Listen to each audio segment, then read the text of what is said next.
38 Yada Yahowah, Bersith. Beginning. 2. Hayah, existence. The Big Bang.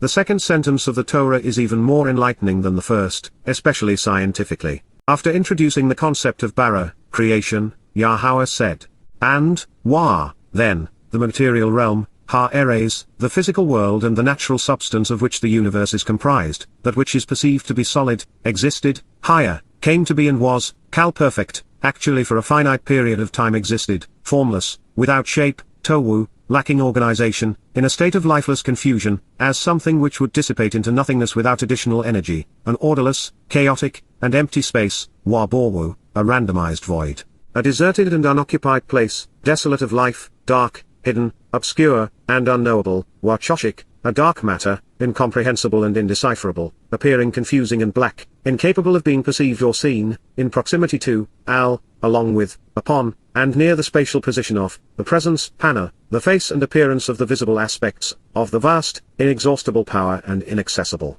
mysterious energy of the Big Bang, Taham, of the great commotion from the agitated and loud, enormous and yet controlled explosion, with wave following wave without intermission.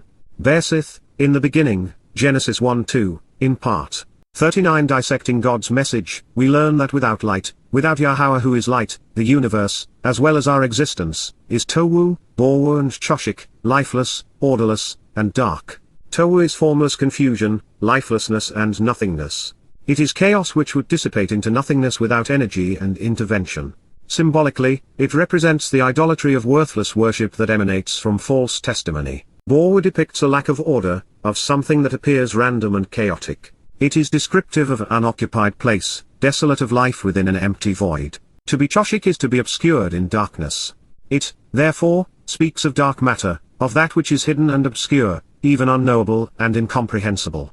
It is so obscure, it appears indecipherable, absolutely incapable of being seen or perceived. This was all Alpana, in proximity to the presence of Taham, the vast, inexhaustible power and inaccessible, mysterious energy of the Big Bang. Taham speaks of the great commotion of the agitated and loud, enormous and yet controlled explosion, with wave following wave of light and radiant energy without intermission. Taham is also the deep, dark, inaccessible, and inexhaustible place of separation created for the eternal sorrow of Satan, his fellow demons, and those who league with them. This is a rather profound spiritual insight. There are clearly several scientific revelations here.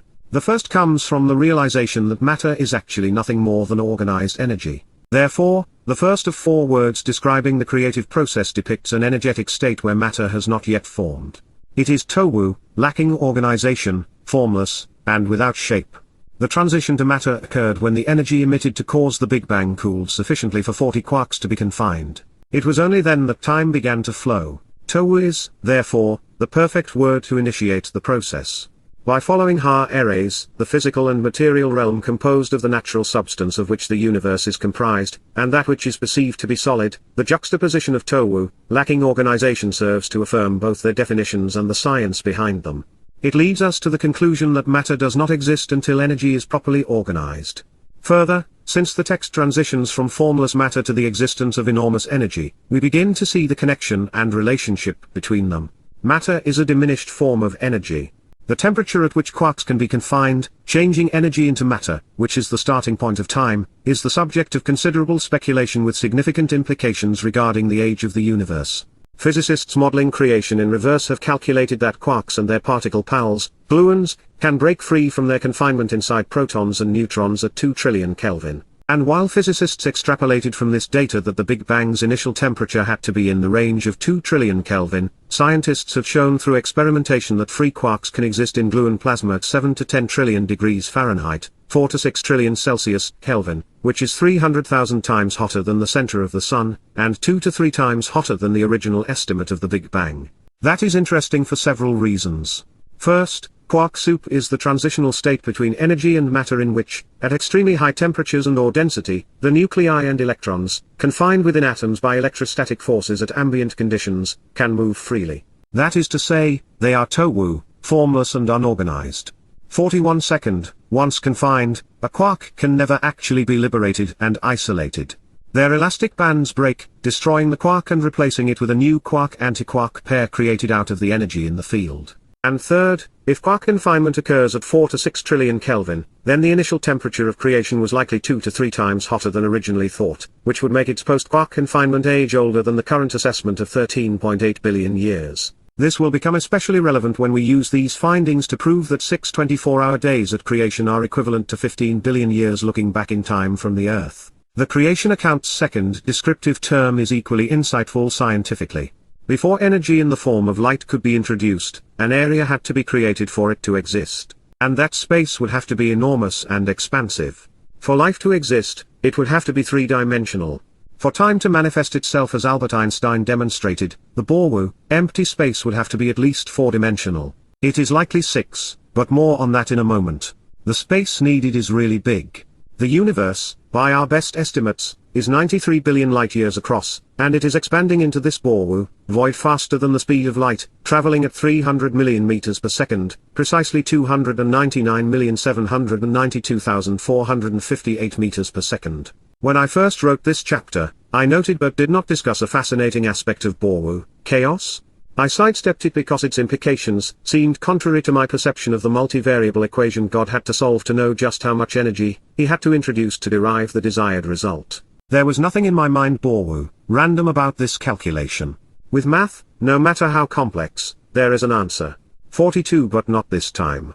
There could not be. Without chaos, the entire experiment would have been a colossal waste of time and energy, literally. Had Yahowah known the outcome, had God calculated the result he desired, everything would have been predictable and free will would have been for naught. Enter Borwu, chaos theory, an interdisciplinary postulate stating, within the apparent randomness of chaotic complex systems, there are underlying patterns, interconnectedness, constant feedback loops, repetition, similarities, connections, and commonality manifesting self-organization. With the apparent randomness of chaos, there could be free will and individual determination. With the underlying patterns and interconnectedness, it would allow billions of approaches to the same path, thereby making our lives unique, individual, and interesting. God could be consistent without being boring. We could come together in the desired fashion but as a result of our choices. It would be entertaining, amusing, and exciting, sometimes wonderful, and at other times horrible to watch. With randomness buffered by the underlying patterns, interconnectedness, and feedback loops, we would be able to observe the similarities, note the organizational structure, and deduce the connections which facilitate understanding and thus think our way to God. Rather than toss out the notion that Yahowah calculated the right amount of energy to introduce into the proper dimensions of space, the multivariable equation preceding creation presented sufficient complexity to make the process more interesting. And what is especially fascinating, the postulates which comprise chaos theory actually define the process which leads to understanding. The transition from knowing to comprehending is predicated upon making connections between things and recognizing patterns. Our minds seek similarities to file information in the proper place such that it can be retrieved 43 and used appropriately to guide future responses. And it is by repetition that we learn. Supporting this view, Borwu, chaos theory is a branch of mathematics that studies probable outcomes. This statistical analysis of probabilities underpins logical thinking, thus allowing us to use reason to transition from observations to comprehension. We have discovered that apparent disorder is actually governed by deterministic and universal laws of nature and physics which were designed into the initial conditions. And yet, there is still the possibility of the butterfly effect, whereby a small change in one place and time can result in large differences elsewhere, even in a different period or place. As a result, chaos theory is used to predict and understand weather and climate change, the stock market, transportation and logistics, the recurrence of patterns of behavior on a national and global scale, artificial intelligence, engineering, economics, anthropology, and pandemic crisis management. Turning our attention to the third scientific revelation, Choshik is as descriptive of dark matter as is possible within the Hebrew lexicon. Back in 1933, astronomer Fritz Zwicky was the first to discover what scientists now call dark matter. We don't actually know anything about this phenomenon other than its existence and effect. Choshik is obscure and hidden. It is unknowable, and incomprehensible, which is why it is called dark. Its nature exceeds our capacity to understand, just as a being in two-dimensional flatland would be unable to perceive the infinite expansion and opportunity a third dimension would provide. Choshik, dark matter is attractive in nature, which is why it is described as matter. Its influence is so prevalent, it represents 27% of the substance of the universe Yahowah created, which is 6 times greater than the total value of everything we can currently perceive. So, 44 If you have been led to believe that science holds the answers and that God requires faith to believe, you may want to table that thought for a moment. Yahowah said that choshik, dark matter, that which is hidden and obscure, unknowable and incomprehensible, indeed, indecipherable, appearing confusing and black and incapable of being perceived or seen was Alpana, in proximity to the spatial position of the presence and appearance of aspects of Taham, the vast, inexhaustible power and inaccessible, mysterious energy of the Big Bang. Thereupon, we are introduced to dark energy as well as to Yahowah's sense of humor. Taham, dark energy is repulsive in nature, exceedingly powerful and prevalent. Representing a staggering 68 to 70% of the universe, it counters the effect of gravity and not only keeps the cosmos from collapsing upon itself, it is the reason behind its expansion. Without it, for example, the furthest any form of energy, not matter, could have traveled from the epicenter of the Big Bang some 15 billion years ago would be 15 billion light years. Assuming that it was random, as astronomers suggest, we would expect to find a spherical universe 30 billion light years across. And yet, within the 4 dimensions of spacetime that we comprehend, the cosmos is flat and over 3 times that size. Taham is derived from hum, meaning great movement and noise. Its most fitting definition would be an enormous explosion, the great commotion from the agitated and loud, massive and yet controlled outburst, with wave following wave of light and radiant energy without intermission, also known as the Big Bang. This means that Yahowah coined the term Taham, Big Bang a few thousand years before the sponsors of mankind's most acclaimed alternative to Bersith, in the beginning, Genesis 1 plagiarized him. Methinks God is demonstrating a sense of humor. 45 And yet, this is no laughing matter. If you are being reasonable, Yahowah has already garnered your undivided attention. You have surmised that Moses, the aforementioned stuttering sheepherder, didn't pull the concepts of Towu, formless, Borwu, chaos theory, choshik, dark matter, and Taham, dark energy and Big Bang out of the thin desert air atop Mount Korib. How you respond to this newfound knowledge and understanding is between you and your maker. Most people are aware of the Big Bang theory, or at least the popular sitcom based upon the lives of 4 Caltech nerds which capitalizes upon its nomenclature. It is a proposition in which the universe is said to have started out 100 billion times smaller than a photon of light. How one would get that much energy into that smaller space is worth pondering, but so is how it got there and who created the space in which it would expand. It should be noted that according to MIT's 2002 Physics Annual, the theory doesn't explain the Big Bang but instead its aftermath, that period of time in which the universe expanded and cooled. The theory says nothing about the underlying physics of the primordial explosion and provides no clues about when the bang occurred, what caused it to bang, or what happened before it banged. The explosion theory gives no explanation for the razor-sharp fine-tuning of the universe, and thus does not describe a universe that resembles the one in which we live. Now that is the kind of honesty they don't typically teach in schools or reveal in the media. That which is purported to be science, and thus is assumed to be testable, even taught as fact, isn't either. And by comparison, Yahowah's testimony is both factual and testable. The simple truth is, scientists still have more questions than answers and even their conclusions are constantly 46 changing. But do not accept my testimony on this, consider P.J. Peebles' conclusion. He is an acknowledged leader in the field of universal beginnings, a professor of cosmology at Princeton University. Cosmology, the study of the beginnings, formation, and evolution of our universe, is currently in a badly confused state. At the moment, scientists don't know what makes up 99%, more accurately, 96.5%, of the universe. This, needless to say, is a rather embarrassing situation. Although much of what is visible in the universe is becoming comprehensible, with great recent strides in understanding star formation, galactic structure, and spectacular events such as supernovae, it would appear that there is another component of the universe, possibly making up most of its mass, which we cannot see, and we do not understand. If I may beg your indulgence for a moment. Regarding the previous mention of Fritz Zwicky and Caltech, there is something you ought to know, something of which Yahowah is surely aware. Fritz Zwicky was likely Jewish on his father's side.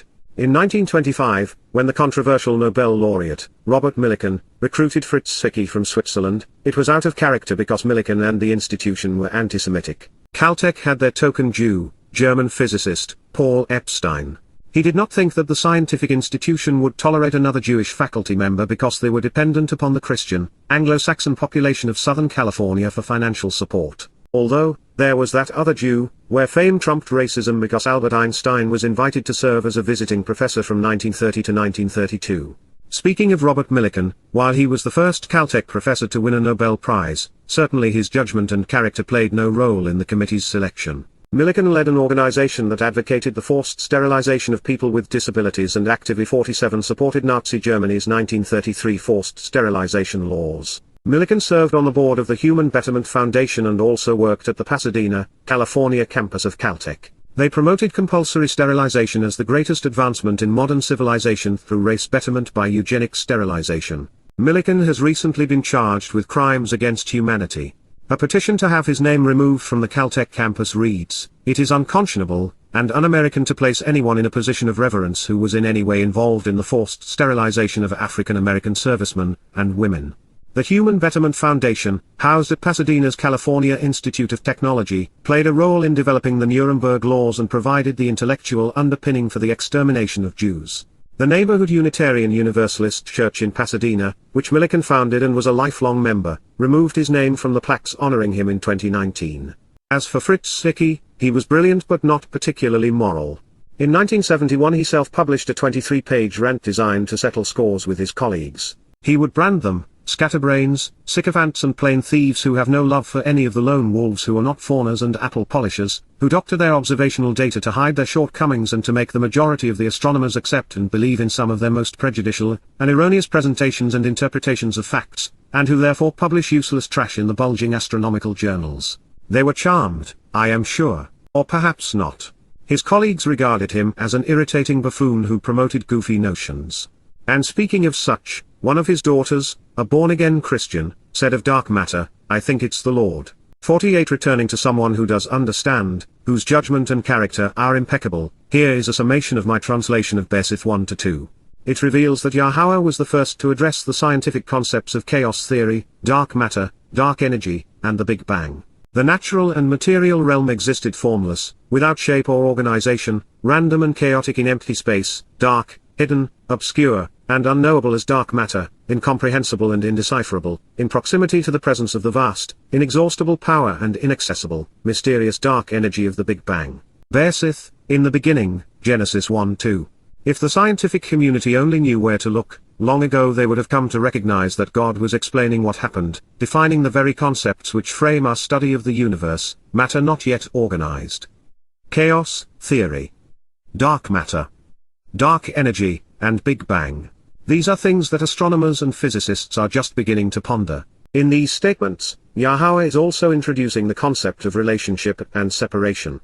We must choose which side of the divide we want to be on, darkness, confusion, and lifelessness or light, instruction, and life, the family or the void. It should therefore be no surprise then that light, instruction, and life occupy Yahowah's thoughts over the first 3 days of creation, and that on the 4th day, he presents the ultimate guide to them. While we are on the subject of God knowing that which man does not know, of God being light, and of man stumbling in the darkness, the most recent tests conducted by the Wilkinson Microwave Anisotropy Probe satellite experiment have affirmed that indeed, dark energy, a repulsive force completely unknown to man, occupies 68 to as much as 73% of the universe, and dark matter, the 49 attractive effect which is equally mysterious and inaccessible to man, represents 23 to 27% of universal content. Thus, our known and testable theories can only account for 4 to 5% of the structure of the cosmos. All we know is that they work together harmoniously such that the universe exists in a manner which is hospitable to life, evidence that suggests intelligent design behind such fine-tuning. It isn't pertinent to our discussion, but should you be interested, the reason scientists know that a substance they call dark matter exists is because spiral galaxies are spinning 10 times faster than the laws of physics specify, based upon the gravitational effect of their observed mass. And the reason we know that something scientists refer to as dark energy exists is because the universe's expansion is accelerating. If it were not for an unknown source of enormous energy, the cumulative effect of gravity would slow and then contract the universe, the opposite of what we are observing. Further, dark is not a pejorative adjective. It simply means that we are unable to see it, much less understand what it is. These things remain a mystery, unknowable and inaccessible. Also, as we move forward, keep in mind that matter is a form of diminished energy. The ability to transition from one to the other will help us understand much of what Yahowah is sharing with us. Before we advance further into Yahowah's testimony, let's establish a more complete foundation so that we can better appreciate what God has to say. In that regard, it is important to recognize that how God created the universe was well beyond the comprehension of his initial audience. The languages of astronomy, physics, and 50 calculus, the matrix of spacetime and relativity, the equivalency of energy and matter, and the language of life, DNA, would not be understood for another 3,400 years. Without them, the Torah's purpose for most of its existence could not explain how the universe and life were conceived. Even with these advances, mankind's quest to comprehend our existence remains clouded and unfulfilled. Therefore, for the creation account to be relevant for all people in all ages, for there to be something all generations could understand and apply regardless of their time or circumstance, there would be equally revealing storylines regarding the who and why of our genesis. Sadly, these themes are not commonly known.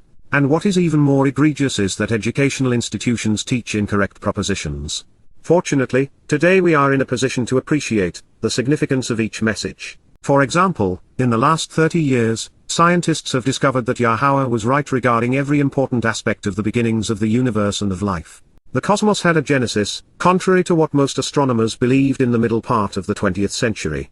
The universe began with an enormous, practically infinite, concentration of energy in a singular place and time, a Big Bang, consistent with Yahowah's declaration and terminology. Light was in fact the first thing to exist. This energy would eventually coalesce to form matter. We even find that the universe is stretched out and consists of spacetime, again harmonious with Yahowah's accounting. Plants preceded animals, and simple forms of life emerged from the sea the moment liquid water existed on the earth, consistent with Yahowah's assertions but not with Darwin's. Plants and animals are comprised of the elements of the earth, and they literally exploded onto the scene in separate eras, in absolute accordance with the Bersith testimony. 51 The fossil evidence confirms that there was no gradual mutation from simple to complex life forms, nor was there an evolutionary tree between phyla, the basic categories of life. As we shall discover, Yahowah's witness is accurate. Representatives of each of the 34 animal phylum alive today were present among the fossils of the Cambrian period. They all came to exist, reproduced after their kind, and flourished in their complex forms within a cosmic nanosecond of less than 5 million years. Insects and fish, vertebrates and invertebrates, complex bone structures and most sophisticated internal organs, even male and female forms all appeared simultaneously in one enormous explosion of life, precisely as Yahowah described it, and in complete discord with macroevolutionary theory. In fact, it is the macroevolutionary theory which is errant.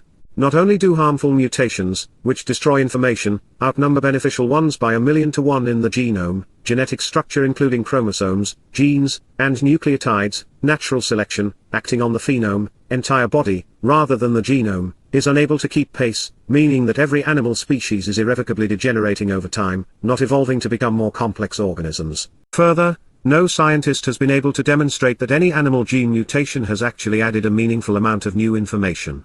While some random mutations have been beneficial, they are insignificant in quantity compared to destructive changes, and they are irrelevant in comparison to the vast differences between species. We will return to this subject, which forms the foundation of the scientific mindset and secular humanism, and discuss it in great detail in the Life chapter.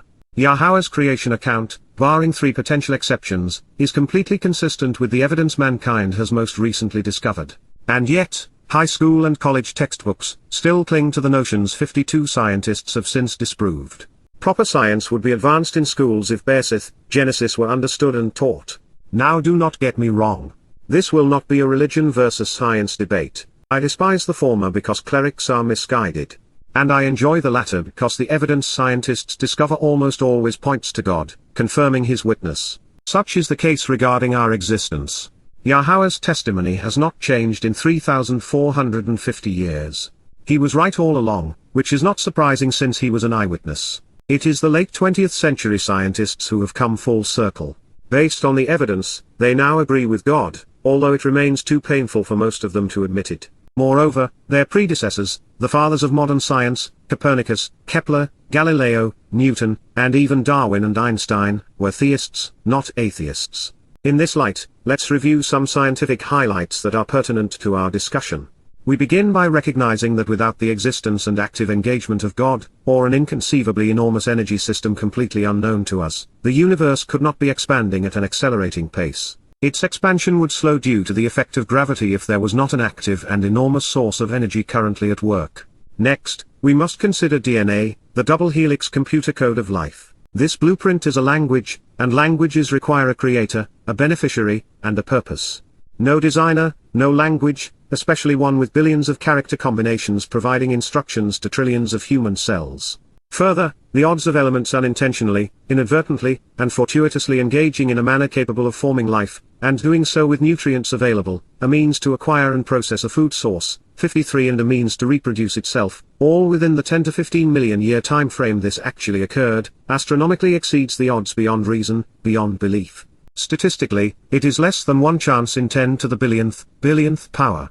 This probability is so ludicrously extreme, the number exceeds the quantity of fundamental molecular particles in the entire universe by a million billion-fold. Furthermore, since life existed on Earth immediately after liquid water was available, there was no time for random chance in either inception or mutation. Mathematically, biologically, and physically speaking, macroevolution from inorganic matter to complex life forms through natural selection rather than intelligent design is so improbable that belief in such a theory ironically requires a blind leap of faith, one that requires ignorance of the evidence and a complete suspension of reason. Moreover, the universe is clearly built around man in scale, substance, and tuning. It retreats inwardly just as significantly as it expands outwardly. Life requires the specific elements, parameters, and behaviors which resulted from the Big Bang. According to current scientific models, if any one of 1,000 physical aspects differed by as little as 1 part in 10,120th power, life could not exist in any form. Therefore, our reality is both consistent with God having created the universe for man and inconsistent with random chance. There are 3 places where some may envision Bereshith, Genesis to be in conflict with the still touted, yet irrational and unverifiable theory of non-causal creation, and random chance macroevolution. They are as follows. First, the Torah speaks of microevolution, of all phyla replicating after their kind. It does not advocate 54 macroevolution, which is the progression of chemicals to amoebas to humans by chance. In support of God's position, there is but one transitional body form in the fossil record, Archaeopteryx, which is the one that the prophets anticipated us finding, which is a blend between bird and reptile, though there would have to be millions of transitional fossils for macroevolution to be accurate. Further, the second law of thermodynamics, the notion of entropy, that disorder and randomness evolve in closed systems, or that systems mutate from ordered complexity to confused disarray without outside influence, has always served as macroevolution's death certificate. This law states that information is lost, not gained, in transmitted messages, and that there is a universal tendency for all matter and energy to evolve toward an inert and deteriorated state. Animals evolve downward, losing genetic information with time, consistent with the laws of thermodynamics. The second perceived difference between creation and science is the early timing of water on day 1 and its emphasis on the second day of Bereshith. But even here, God's testimony is accurate. He is not talking about liquid water on Earth but instead interstellar molecular clouds. When we apply the lessons of relativity to creation, day 1 covers 7 to 8 billion years from our perspective, and the second day, 3.5 to 4 billion years. Calibrated to the perspective of the witness, the focus on water during these stages is essential. Water is the second most abundant molecule in the universe, ranking only behind molecular hydrogen, H2. Interstellar clouds are especially loaded with it, and they serve as the maternity wards of the universe where new stars, planets, and comets are born. Moreover, water is the central ingredient in all organic systems, which is why scientists look for it first when searching for extraterrestrial life. Therefore, in Bereshith, Genesis, water takes its rightful and 55 scientifically accurate position in its contribution to the birth of stars on day 1, in our solar system on the second day, and in the emergence of plant life on the third day. But there is more to it. Water plays a crucial role during this period of our spiritual development as well as in man's history. So its inclusion makes perfect sense when the creation account is seen depicting the why of creation and the when of our salvation, replete with Yahowah's plan of redemption. Water is the Torah's primary metaphor for the purification of human souls. Moreover, in the second millennium of human history, the waters of the flood were used to purge corruption from the region surrounding the garden. We will detail how these events relate to the Bereshith account as the days unfold. The third perceived conflict between science and the Torah is the most glaring. If the fourth day were about the creation of the sun and the moon, it is out of place. Vegetation, which is said to have blossomed on the third day, could not have existed without the sun. However, if as God shall demonstrate, the fourth day is the fourth millennium in the story of man's reconciliation after expulsion from Eden, then its signs, signals, and remembrances are precisely where they must be, tied directly to the arrival of the Passover lamb and the fulfillment of the first four-mode Mikra in year 4000 year, 33 CE. Additionally, God does not say that he created the sun, moon, and stars during the fourth day. He said that they would be signs and thus would be visible at this time. Scientifically speaking, the Be'esith testimony is an accurate chronological depiction of what actually occurred. The Sun had existed for billions of years before the atmospheric debris from the onslaught of volcanic activity and the aftermath of countless asteroid impacts settled 56 sufficiently for the Sun to be seen. The dust cleared and plants gradually filtered out the carbon dioxide that had been spewed into the air, creating and transforming the atmosphere into the oxygen-rich and nearly transparent condition which exists today. The Sun and Moon could finally be seen in the fourth era of universal creation. Also pertinent, we find in the fossil record that there is a billion-year gap between the Earth bringing forth simple plant life and the emergence of complex sea animals which exploded onto the scene, using the parlance of Be'esith. This gap is acknowledged in God's accounting. Further, having the creation of plant and animal life separated by a cosmological epoch enables Yahowah to devote the fourth day to a different form of life, eternal and spiritual life. The biggest barrier for most people, however, between science and the Torah, is it's obvious that all of this could not have occurred in 6 Earth days. Unfortunately, most everyone deals with the conundrum by either accepting the impossible as fact or by discrediting the Be'esith, Genesis account, and therefore all of the prophets along with it. Not only are both choices errant, but they also lead away from God. On the subject of a cosmological day, over the course of the first 3 chapters, we'll reveal how the universe can be both 6 days and approximately 14 billion years old, depending upon the perspective of the witness. But for now, appreciate the fact that the best current estimation of cosmological age is 13.8 billion years. Although, HT 140,283, known as the Methuselah star, has been measured by the European Space Agency's Hipparcos satellite at 16 billion years old. Curiously, not only is it our cosmic neighbor in the constellation Libra and just 190 light-years from Earth, but it also travels across the sky at a staggering 800,000 miles per hour. 57 There are 2 primary astronomical methods of measure for universal age, pulsars and redshift, but they both employ a substantial array of unproven and even untestable assumptions. For example, we know that the universe has not been constant, as it is always changing, and consistency is required for either method to render a reasonable result.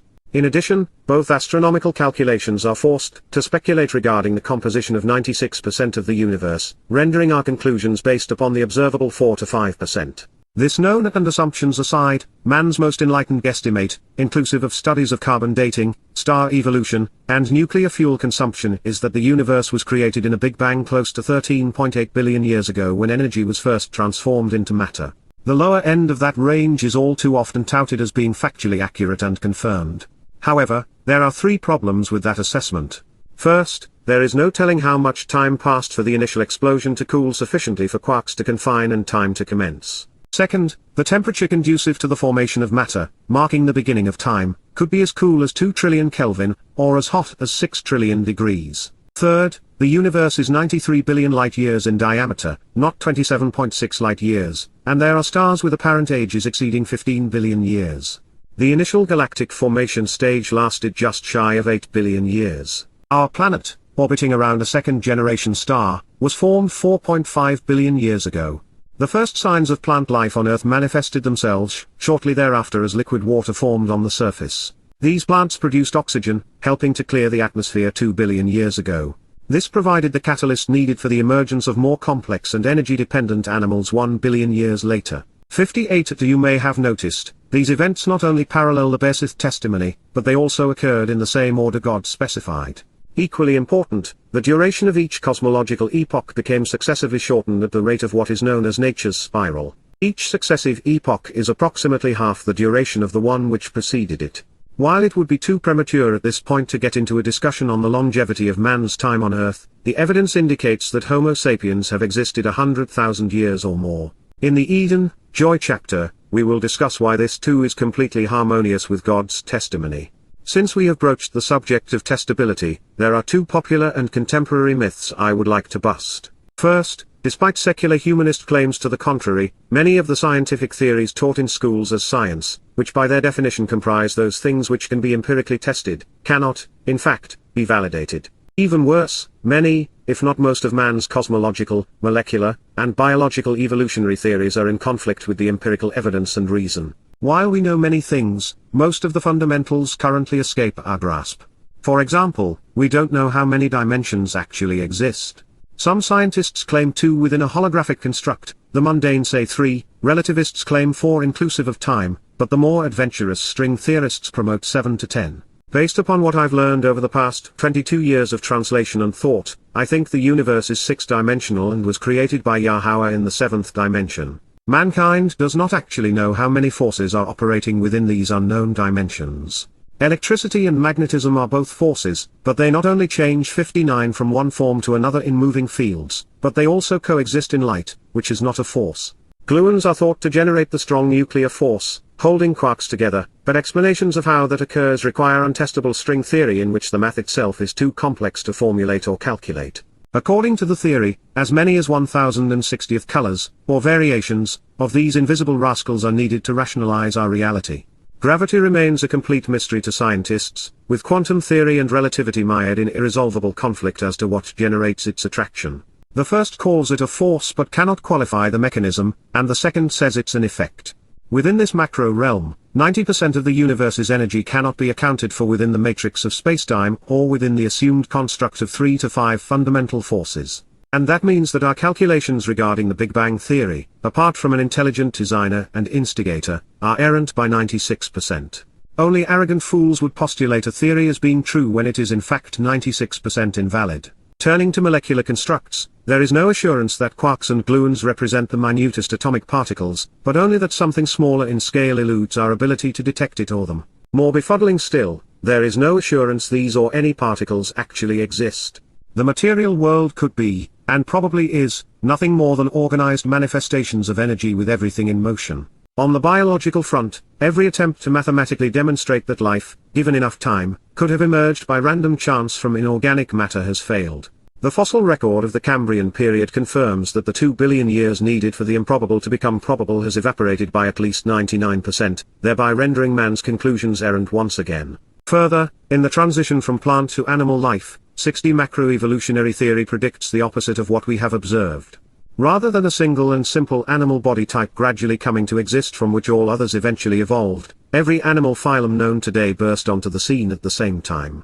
Without a creator there is no way to explain the development of life's extraordinarily complex blueprint, the quaternary language of cell communication, DNA, and the simultaneous existence of male and female forms occurring in one species, much less every species, by random chance and evolutionary mutation is absurd. Moreover, even if these things could be miraculously resolved, science still has no concept of what consciousness is or how it came to exist. Nothing is more fundamental to life. Therefore, the core building blocks of cosmological, molecular, and biological science remain mysterious and untestable. Scientific assumptions not only have not been proven, but they also cannot be tested, and those which can be demonstrated have been found to be wrong. And that would explain why secular humanists do not want intelligent design taught in schools. They know that their theories will not stand up to scrutiny. But it begs the question, why are the promoters of the West's liberal and communal religion so arrogant as to say that they are right and that God is wrong when the opposite is actually true? That leads us to the second myth. All of these things, and especially the existence of the male and female forms, are explained in Bereshith, Genesis, with God providing his rationale for everything he did. Moreover, the notion that is advanced in popular culture, that the Torah and prophets cannot be tested and therefore cannot be taught as science, is not accurate. Yahowah's word can be validated. God even told us how to do so in Dabarim, Deuteronomy 18, rely on the 61 accuracy of his prophetic predictions. Yahowah inspired men to document his account of future history centuries and millennia before the events they foretold occurred. He provided us with tangible evidence of their existence, proof in the form of a paper trail of his prophetic proclamations. We can therefore test his witness against the ledger of history and archaeology, by checking to see if each prediction was fulfilled exactly when, where, and how the prophets predicted it would occur. As evidenced by archaeology and recorded history, we create a testable environment consistent with scientific theory. Then using statistical analysis, we can compute the probability of these events unfolding as they were foretold by random chance versus the actual foreknowledge of the author. In the Playing the Odds chapter of Tea with Terrorists, we calculated the probability that 20 very specific prophecies could have been fulfilled randomly. I chose these because, with the Dead Sea Scrolls, we possess actual written copies of God's predictions that predate the forecast enactment as well as eyewitness records of the fulfillment. The odds against Yahowah being this lucky were at least 10.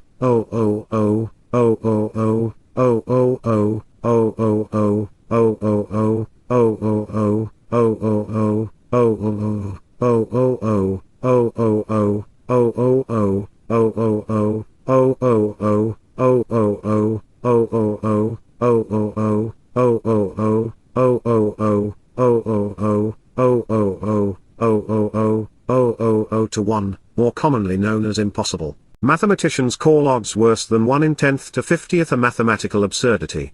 Testing aside, there is another measure of proof.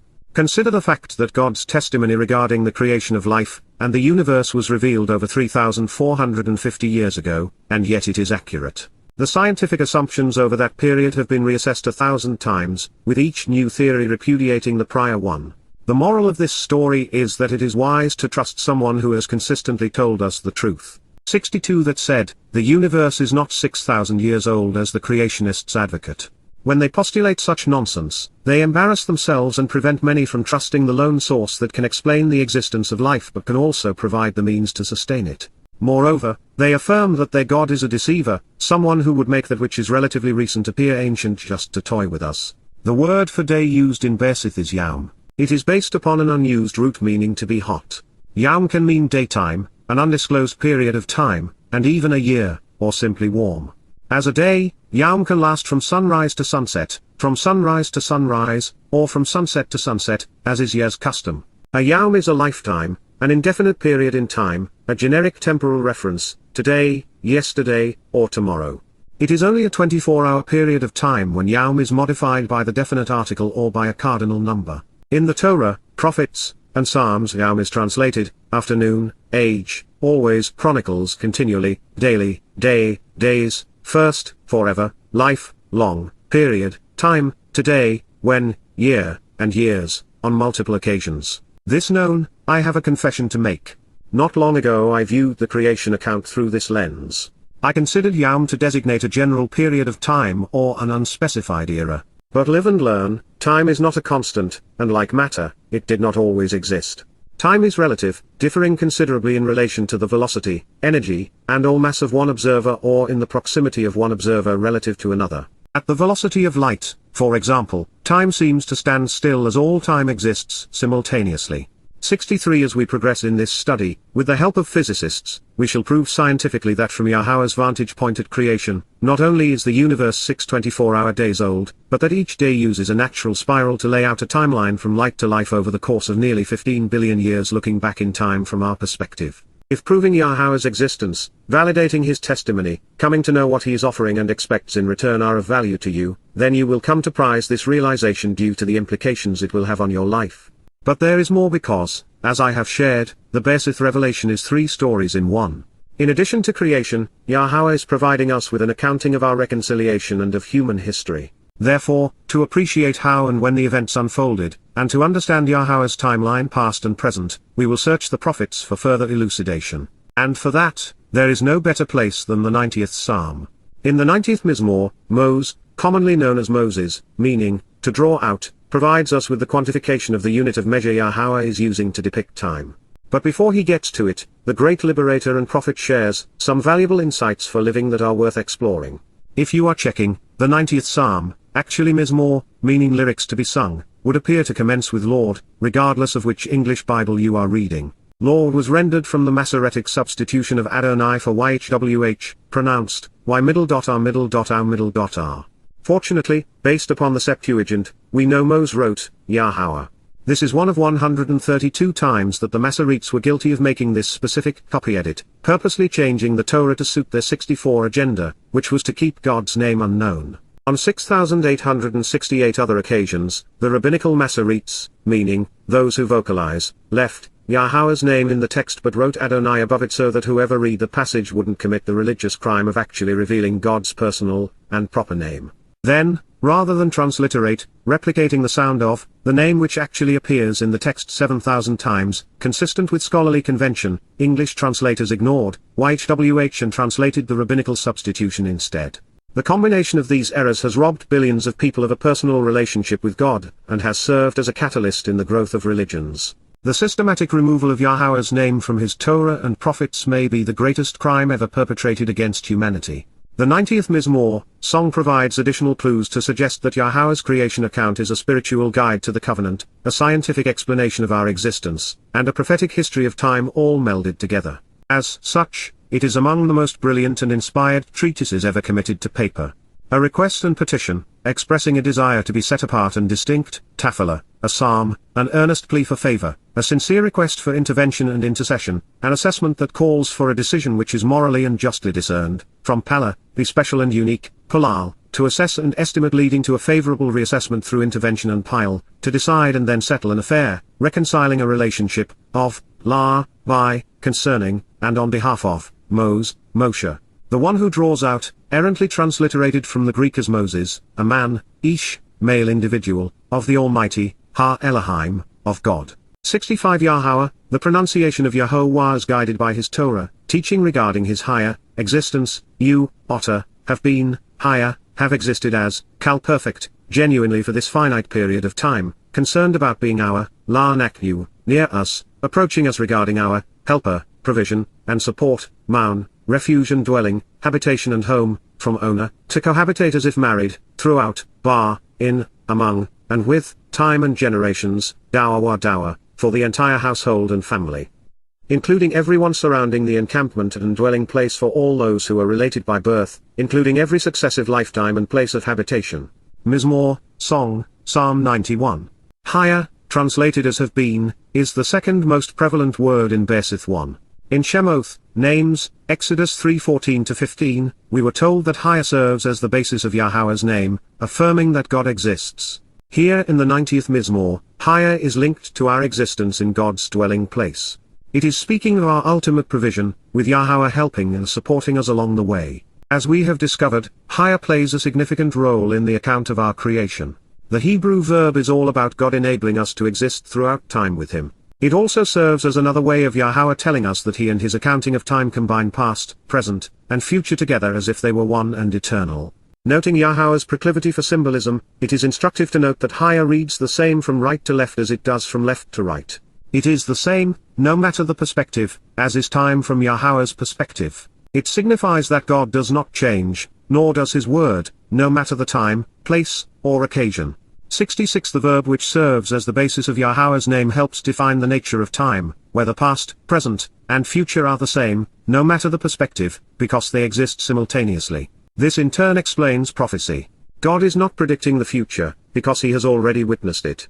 He reported what He had seen of our future in our past so that we might recognize that He inspired His prophets. There are few words more basic to the Hebrew language than Hayah. No one disputes its pronunciation. And yet, two of the three vowels which comprise Yahowah's name are presented within it. The missing letter is wa, which is hardly a mystery since it is the most often repeated letter within the text. In the first two sentences of Bersith, the wa has already been used to convey the u and o sound in towu, borwu, and taham. And in the next two verses, a wa will convey the same vowel sound in ruach, spirit, or, light, and tob, good. The Hebrew letter wa even helped us properly transliterate maun, the Hebrew word for help. A wa was also found in the midst of dower, generations in the psalm. It is also the source of the o sound in Torah. Therefore, scholars and theologians deceive when they claim that no one knows the proper pronunciation of Yahowah. In this passage, maun's triple meanings coalesce within the nature and purpose of Yahowah. God's principal ambition is to help His children. If we will let Him, He will provide for us and support us. As is the case with any devoted and loving parent, Yahowah wants us to live with Him in His home.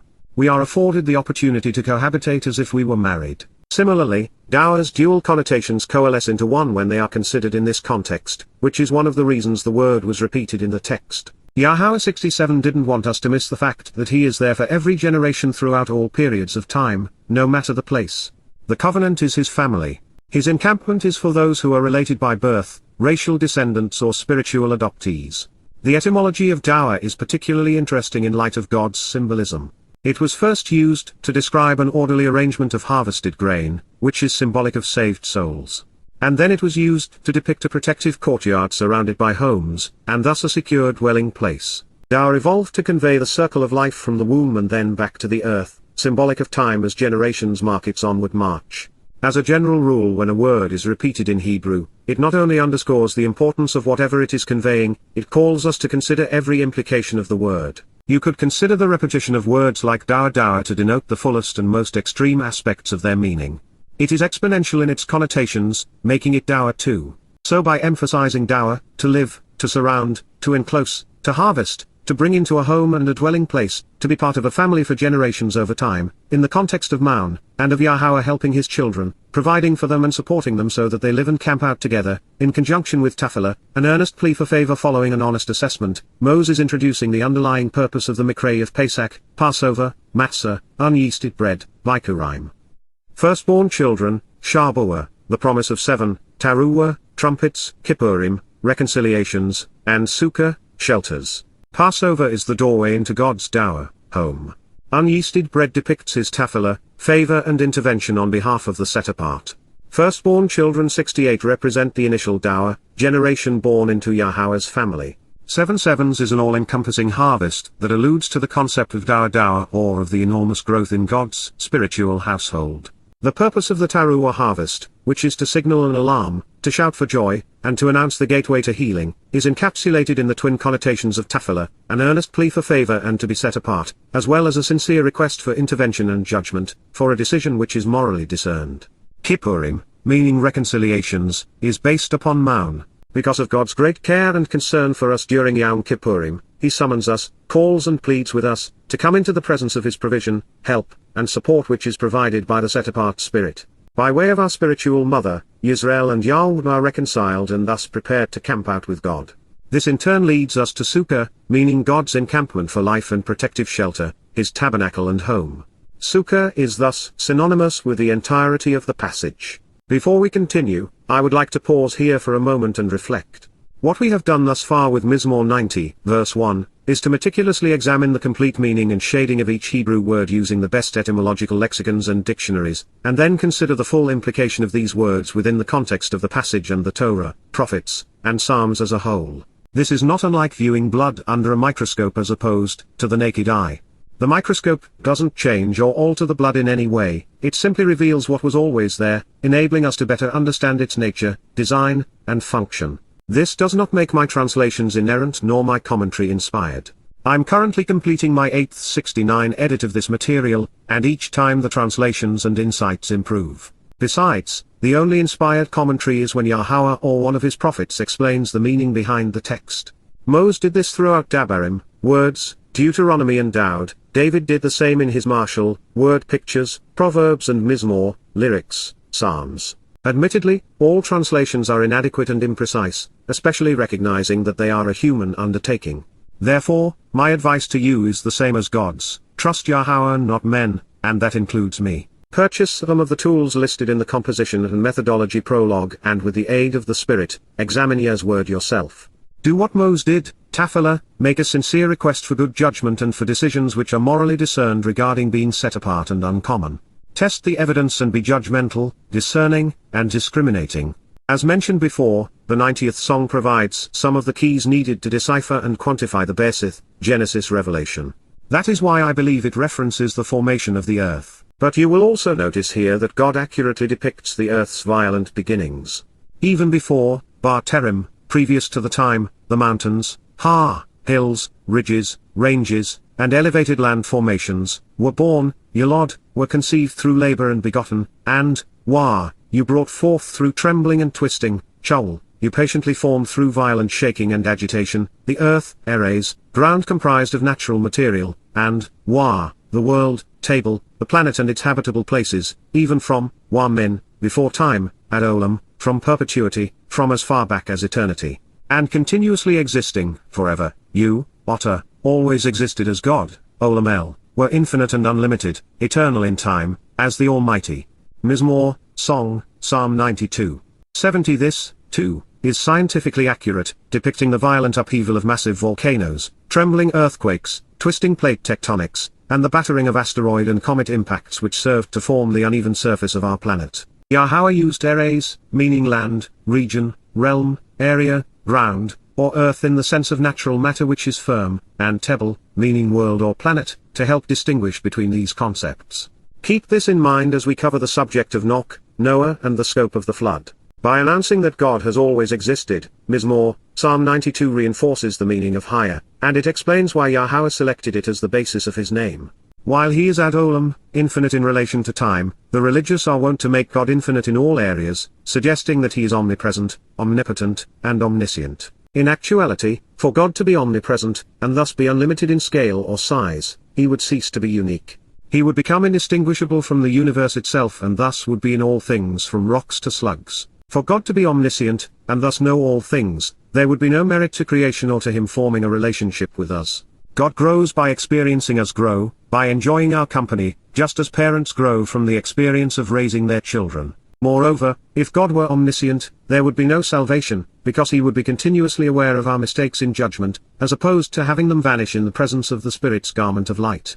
And since this is the purpose of Daud's fulfillment of the Mikra in concert with the set-apart Spirit, recognize that by depositing our guilt in Shaul, it is now unknown to God. 71 Continuing deeper into the Mizmor, we discover that just like the earth, our mortal birth is fraught with pain, so to exist with God, we must be transformed. You can return or restore, shu, you can change and renew, thereby transforming mortal humankind, inaush, mankind, from onash, to be weak and wicked, forever from, ad, eternally as a witness until, being crushed, diminished, and destroyed, becoming dust, daka, being reduced to nothingness by grinding and pressing minute natural and material particles into annihilation, becoming destroyed, from a state of despondency pertaining to emotional grieving. So you say, Wa, therefore, you instruct, declare, and encourage, return, be changed, and restored, shu, turn around, be renewed and transformed, re-establish relations, be repaired, and be refreshed, come back, children, then, sons and offspring, descendants, from Banar, meaning those who build a home and family, who are restored and established of Adam, man, Adam, human beings and people, the name of the first man with a neshama, conscience.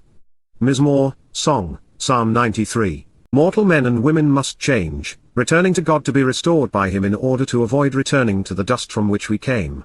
God has put us on notice that our souls are mortal, and that unless we are willing to leave the world of men and return to him, the consequence will be the destruction of our consciousness. While we turn to this passage for the unit of measure needed to unlock the prophetic implications of the Bereshith, Genesis 1 timeline, the journey into this song has been priceless. God has revealed that his plan is to restore and renew the souls of the mortal men and women who answer his request to return.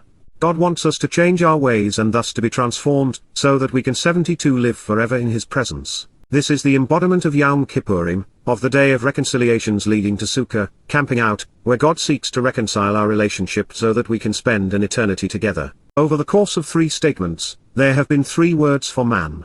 The first was ish, individual, which was used in reference to Moses representing a man of God. The second was inaush, mortal humankind on the precipice of destruction. God, himself, defines this term as it is based upon anosh, which means, terminally ill as a result of an incurable disease. He is speaking of the consequence of religious poison. Third, we found Adam representing the descendants of the first man with a neshama, conscience, the unique ability to distinguish between right and wrong. Without transformation, inaush, mortals return from whence we came, dust to dust. The sons of Adam, however, who respond to God's call, choosing to change and to be restored, are able to establish eternal spiritual relations with Yahowah. Now, from the perspective of Bereshith, here is the payoff line.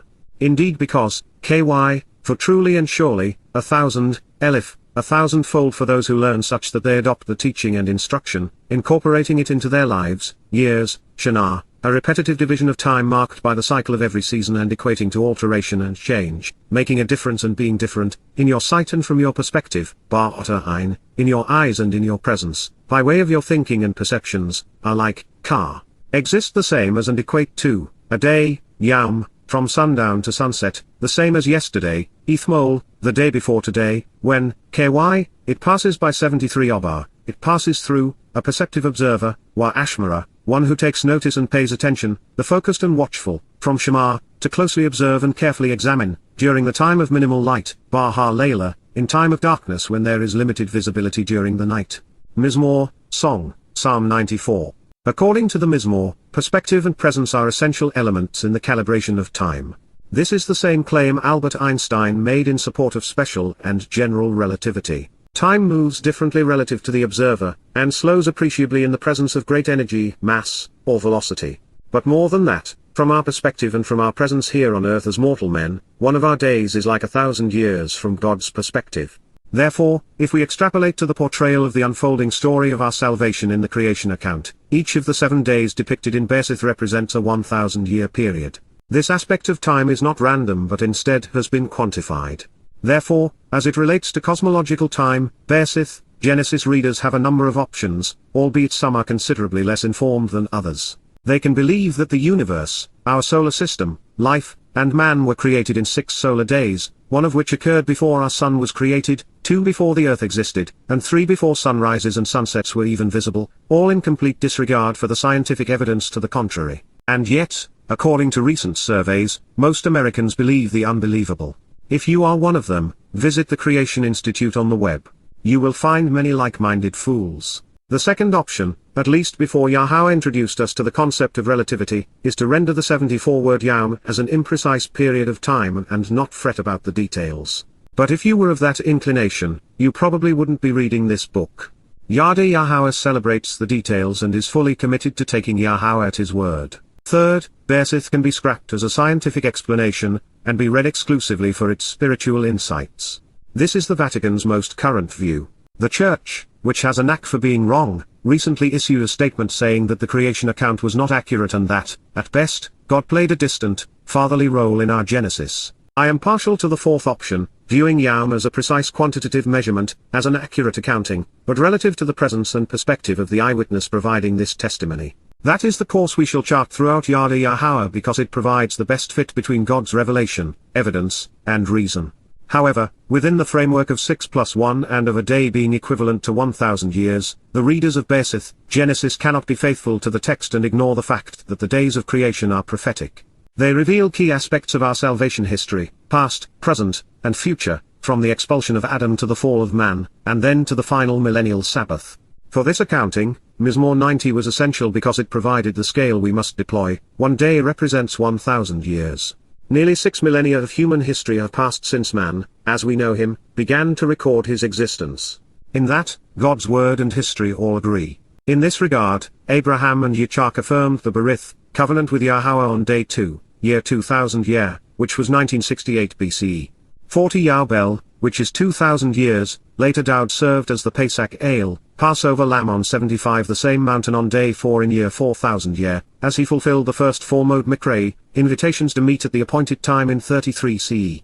Working together, Father and Son enabled the promised benefits of the covenant with Pesach, Passover providing eternal life, with Matzah, unyeasted bread perfecting our souls, and Bikurim, firstborn children certifying adoption into his covenant family so that we can be enriched and empowered on Shabat, the promise of 7. Another 40 Yowbel, redemptive years where debts are forgiven, captives are freed, and the land is returned will soon pass, so that in year 6000 year, God and Daud will fulfill the final 2 Mikrei, starting with Yom Kippurim, the day of reconciliations on October 2, 2033, when Father and Son will return at sunset in Yerushalayim. 5 days later, on Sukkah, shelters, those who have answered his invitation will camp out with their heavenly Father for all time.